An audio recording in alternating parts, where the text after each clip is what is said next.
Magandang araw po kay Sir Mark Virgo from Barangay Bocana, El Nido, Palawan. So, yan sir, ito na po yung Piso Igib Balde Vendo Machine na in-order nyo sa akin.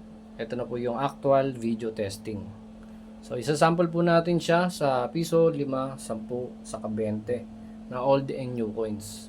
So, yung ibang barya ay hindi tinatanggap dito na hindi siya nakaprogram. Halimbawa, yung mga peke na sinaunang barya, hindi po siya tatanggapin. Luluwa lang po siya rito. At anti-hook na rin po siya, yung coin slot natin, no? Bali, hindi po siya na susundot. Hindi po aarok dito yung mga sundot-sundot para magka-credit. Hindi po siya gagana sa ganon. So, magbabara lang po siya kapag yung mga sinusundot tapos nilalagyan ng tali. So, yun po ang kagandahan ng anti-hook na coin slot ng Universal Coin Slot ng Piso Igib Vendo Machine. So, yun sir. Salamat po sa pag-avail nyo sa akin. Sample na natin yung piso. Piso na luma. Sample muna natin. Wala pa siyang lalabas sa tubig doon. Saka lang siya lalabas kapag hinulugan na po natin. So, eto na po. Sample na natin. Bali nakapatay pa pala. Ulitin natin. Nakapatay pa pala yung bali yan, pag ganyan error po yan. Restart nyo lang. So yan, buksan ko ulit. Yan, ganyan po dapat siya. Buksan natin yung sabal. Bali ito po yung pinaka controller niya. So yan. Sample na natin sir yung yung Piso Igib Balde Vendo Machine nyo. Yun, lalabas na po siya kapag hinulugan na. Then kapag naubos po yung time niya, saka po magi-stop yung water controller natin. Yung water flow controller ng Piso Igib Balde Vendo Machine. So yun, salamat po sir sa pag-avail nyo po.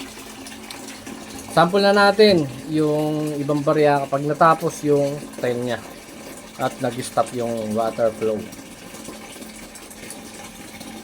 Sa mga gusto po mag-avail sa akin ng Piso Igib Vendo Machine, ay mag-direct message lamang po kayo sa TechPro Electronic Services. At hanapin nyo po si Ogie S. Landrito. Ako po yung pinaka-direct builder nito. Ako po mismo yung nag-assemble at naggagawa ng Vendo Machine. Direct supplier na rin po. So yun, salamat po sa pag-avail nyo sa akin. So yun, tapos na. Sample naman natin yung piso na bago.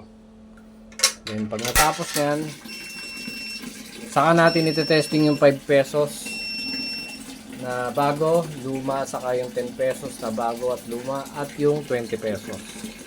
Saka natin siya iti-testing. Then papatayin na natin yung tubig para hindi sayang sa konsumo ng tubig. Pupunin lang natin itong isang balde. Then pag napuno na siya, saka natin siya papatayin. Okay na natin. Bali nakadepende rin po kasi ito sa sa may flow ng na pressure ng tubig. So, tuturuan ko na lang po kayo sir kung paano nyo i-adjust yung yung time rate nyo sa isang balde. Bali sa isang balde lang po kayo magsaset nito. So, yun. Tapos na siya. Sample na natin yung 5 pesos na bago. Para malaman nyo po na gumagana lahat ng barya.